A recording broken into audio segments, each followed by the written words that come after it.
வணிக சிலிண்டர் தட்டுப்பாட்டால் திருவள்ளூரில் பெரும்பாலான உணவகங்கள் மூடப்படும் சூழல். உணவகங்களை நம்பியுள்ள தொழிற்சாலை ஊழியர்கள், பேச்சுலர்ஸ் கடுமையாக பாதிப்பு.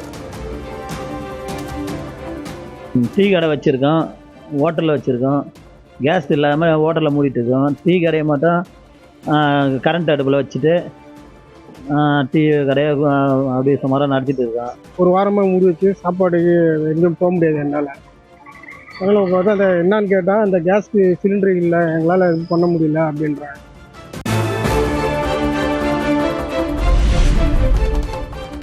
உணவகங்களில் கூடுதலாக எல்பிஜி கட்டணம் வசூலிக்க கூடாது. எரிபொருள் விலையை காரணம் காட்டி கட்டணம் வசூலிப்பது சட்டப்படி குற்றம் என மத்திய அரசு எச்சரிக்கை.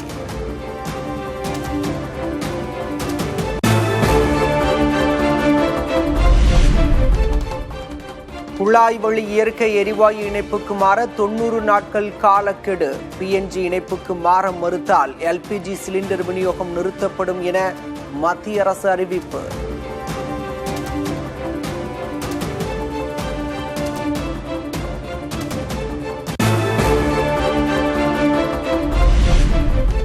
ஐரோப்பாவுக்கு செல்ல வேண்டிய LNG கப்பல்கள் இந்தியாவை நோக்கி வருகின்றன.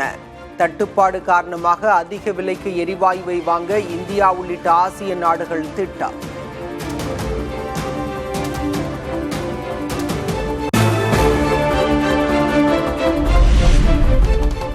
தங்கம் விலை சவரனுக்கு 2800 ரூபாய் உயர்வு. சென்னையில் ஒரு சவரன் 1,08,800 ரூபாய்க்கு விற்பனை.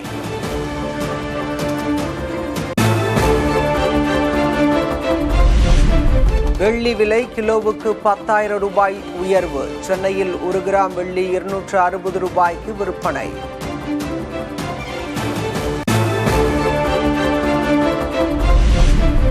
தமிழக சட்டமன்ற தேர்தல் வாக்காளர் பட்டியலில் பெயர் சேர்ப்பதற்கான அவகாசம் இன்றுடன் நிறைவு. இணையதளம் அல்லது மொபைல் செயலி வாயிலாக விண்ணப்பிக்க தேர்தல் ஆணையம் அறிவுறுத்தல்.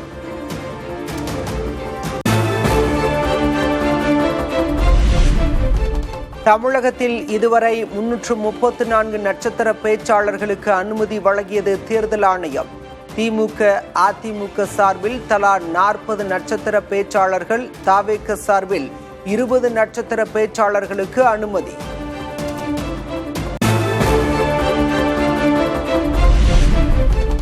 தமிழ்நாட்டில் வேட்புமனு தாக்கலுக்கு 4 நாட்கள் தான் அவகாசம். 4 நாட்கள் விடுமுறை வருவதால் மீதமுள்ள நாட்களில் மட்டுமே வேட்புமனு தாக்கல் செய்ய முடியும் என தேர்தல் ஆணையம் தகவல்.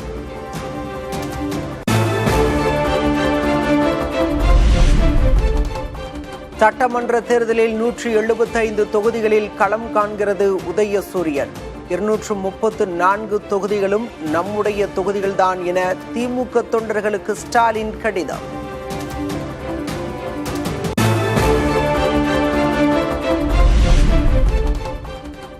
திமுக கூட்டணியில் மனிதநேய ஜனநாயக கட்சி, SDPI கட்சிகளுக்கு தலா 1 தொகுதி. கருணாசின் முக்குளத்தூர் புலிப்படைக்கும் 1 தொகுதி ஒதுக்கீடு.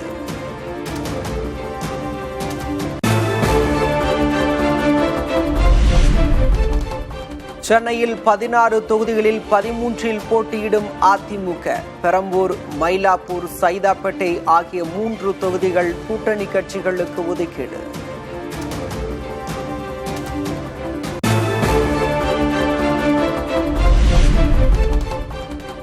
எடப்பாடி பழனிசாமியின் சொந்த மாவட்டமான சேலத்தில் 11இல் 9 தொகுதிகளில் அதிமுக போட்டி.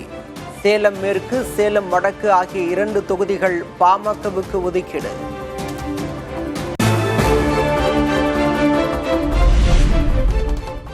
தமிழ்நாட்டில் மொத்தமுள்ள 44 தனி தொகுதிகளில் 33 தொகுதிகளில் களம் காண்கிறது அதிமுக. 2 பழங்குடியின தொகுதிகளிலும் அதிமுக போட்டியிடும் என அறிவிப்பு.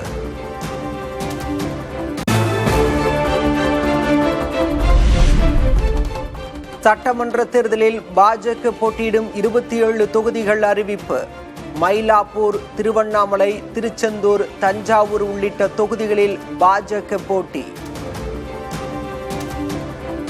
1 மயிலாப்பூர், 2வது தளி, 3வது மொடக்குறிச்சி, 4வது உதகமண்டலம், 5வது அமனாசி.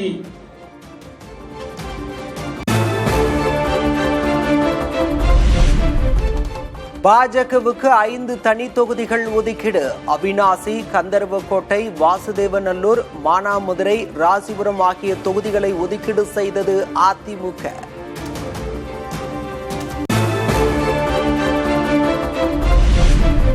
தேசிய ஜனநாயக கூட்டணியில் பாமகவுக்கு சென்னையில் பெரம்பூர் தொகுதி ஒதுக்கீடு. தருமபுரி, பெண்ணாகரம், விக்கிரவாண்டி, விருத்தாச்சலம், அம்பத்தூரில் போட்டி.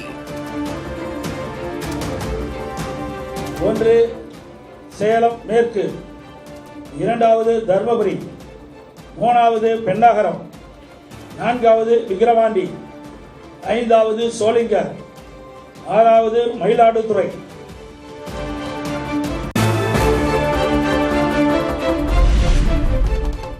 அம்மா மக்கள் முன்னேற்ற கழகத்திற்கு சைதாப்பேட்டை, பெரியகுளம், மன்னார்குடி உள்ளிட்ட 11 தொகுதிகள் ஒதுக்கீடு.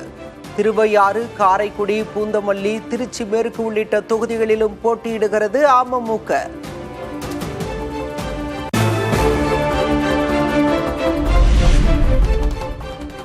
தேசிய ஜனநாயக கூட்டணியில் புரட்சி பாரதம் கட்சிக்கு கேவிக்குப்பம் தனி தொகுதி ஒதுக்கீடு. ராஜபாளையம் தொகுதியில் போட்டியிடுகிறது தமிழக மக்கள் முன்னேற்ற கழகம்.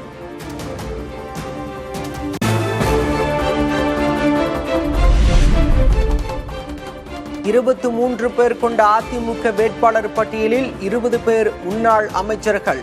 தற்போதைய 16 எம்எல்ஏக்களுக்கு மீண்டும் வாய்ப்பு.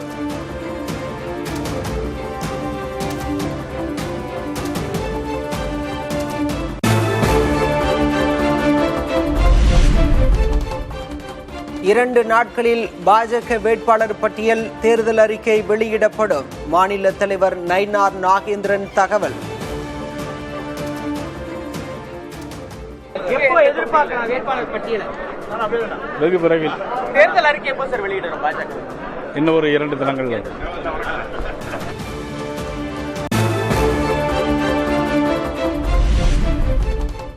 அம்பத்தூர், கீழ்வேளூர், செஞ்சி தொகுதிகளில் போட்டியிடும் பாமக வேட்பாளர் பட்டியல் வெளியீடு. மீதமுள்ள 15 தொகுதிகளுக்கான வேட்பாளர் பட்டியல் விரைவில் வெளியிடப்படும் என அன்புமணி அறிவிப்பு.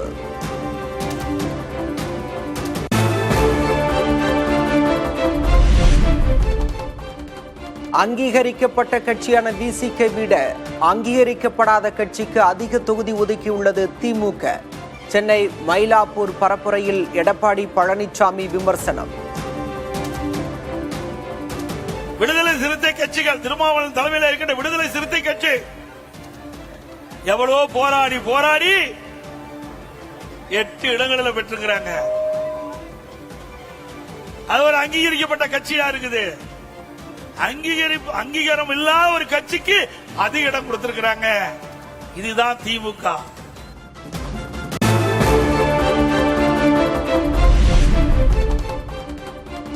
கன்னியாகுமரி மாவட்டத்தில் 5 தொகுதிகள் பாஜக தமாகவுக்கு ஒதுக்கப்பட்டதற்கு அதிமுக முன்னாள் எம்எல்ஏ நாஞ்சில் முருகேசன் எதிர்ப்பு.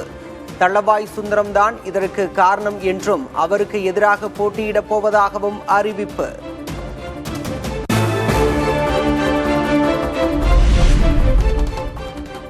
சட்டமன்ற தேர்தலில் நயினார் நாகேந்திரன், வானதி ஸ்ரீனிவாசன் எந்த தொகுதிகளில் போட்டி? நெல்லை மற்றும் கோவை தெற்கு தொகுதிகளை பாஜகவுக்கு ஒதுக்கீடு செய்யாத அதிமுக.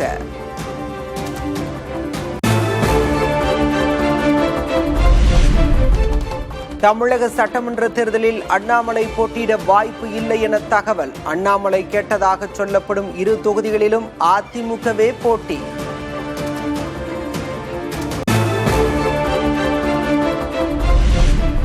கமல்ஹாசனின் மக்கள் நீதி மய்யம் தேர்தலில் போட்டியிட வேண்டும். முதல்வர் மு.க. ஸ்டாலினுக்கு விசிக தலைவர் திருமாவளவன் கோரிக்கை.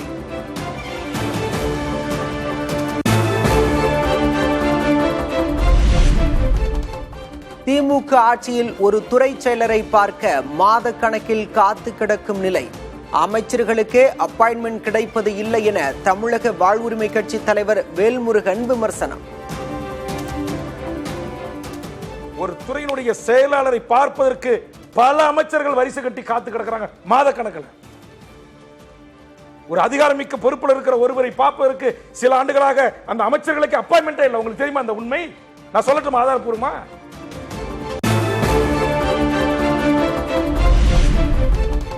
முதல்வரின் வீட்டில் துரைமுருகன் 3 மணி நேரம் காத்து கிடந்ததாக வேல்முருகன் பேட்டி. கண்ணீருடன் வீடு திரும்பியதை அவர் மறுக்க முடியுமா என்றும் கேள்வி. திமுகவுடைய பொதுச்செயலாளராக இருக்கிற துரைமுருகன் முதலமைச்சர் வீட்டில் முதலமைச்சருடைய ஒரு செயலாளரை பார்ப்பதற்கு 3 மணி நேரம் காத்து கிடந்தார். அவர் பார்க்க மறுத்து விட்டார். கண்ணீரோடு பார்க்காமல் அவர் வண்டியில ஏறி வீட்டுக்கு போனார். வையரிப்பு வைத்தவர் வேல்முருகன். துரைமுருகனால் சத்தியம் செய்து மறுக்க முடியுமா? சவால் விடுறேன்.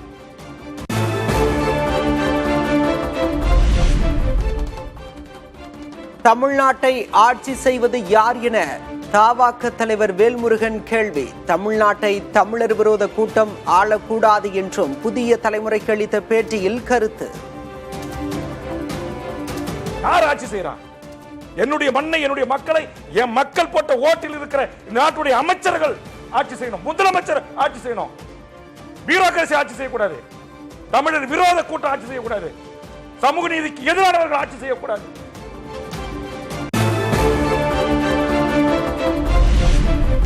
நாளை தவேக வேட்பாளர்களை அறிமுகப்படுத்துகிறார் விஜய். முதற்கட்டமாக 110 வேட்பாளர்களை அறிமுகப்படுத்த திட்டம்.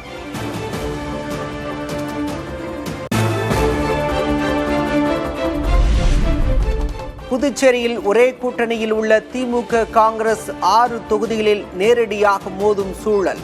தொகுதி பங்கீட்டுக்கு முன்பு வேட்புமனு தாக்கல் செய்யப்பட்ட நிலையில் சிலர் வாபஸ் பெற மறுப்பதால் புதிய குழப்பம்.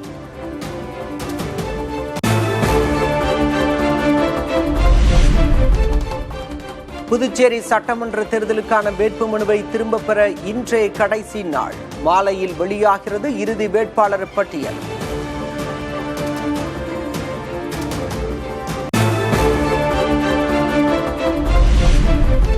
சேலத்தில் களை கட்டிய புதிய தலைமுறையின் ஜனநாயக திருவிழா. பரதநாட்டியம், சிலம்பாட்டத்துடன் தேர்தல் விழிப்புணர்வு நாடகமும் அரங்கேற்றம்.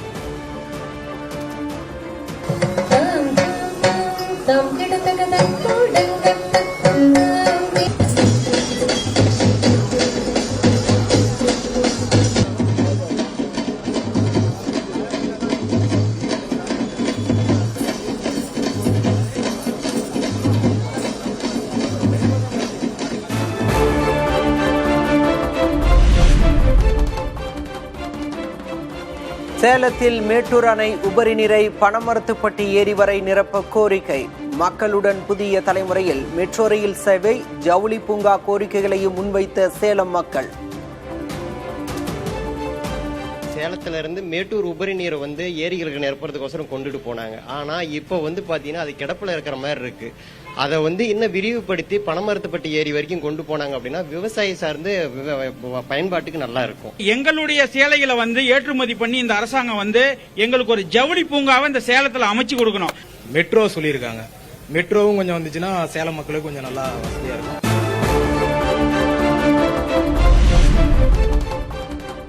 சென்னை மதுரவாயலில் ஆவணங்களின்றி எடுத்துச் செல்லப்பட்ட 1,13,00,000 ரூபாய் பறக்கும் படையினரால் பறிமுதல். 31 டாஸ்மாக் கடைகளில் வசூல் செய்த தொகை மற்றும் ஆன்லைன் டெலிவரி நிறுவனங்களிடமிருந்து பெறப்பட்ட பணம் என தகவல்.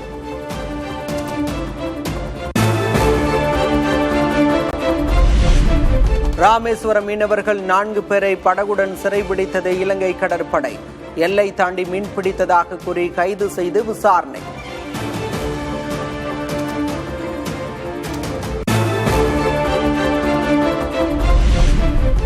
வங்கதேச தலைநகர் டாக்காவில் ஆற்றுக்குள் பேருந்து விழுந்த விபத்தில் 23 பேர் உயிரிழப்பு.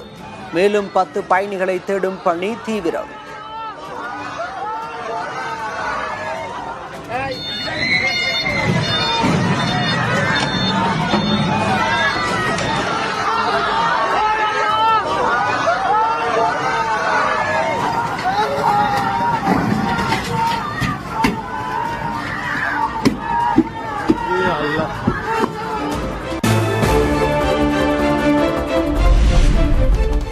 அமெரிக்காவின் விமானம் தாங்கி கப்பலான ஆபிரகாம் லிங்கன் மீது ஈரான் தாக்குதல்.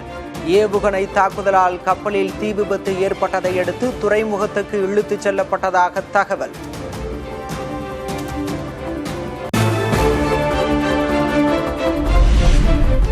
அமெரிக்கா, இஸ்ரேல் மற்றும் ஈரான் போரை முடிவுக்கு கொண்டுவர இதுவே சரியான தருணம்.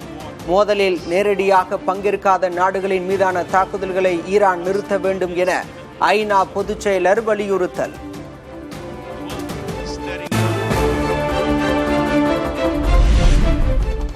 பிலிப்பைன்ஸ் நாட்டில் எரிபொருள் விலை உயர்வால் விலைவாசி கடும் உயர்வு.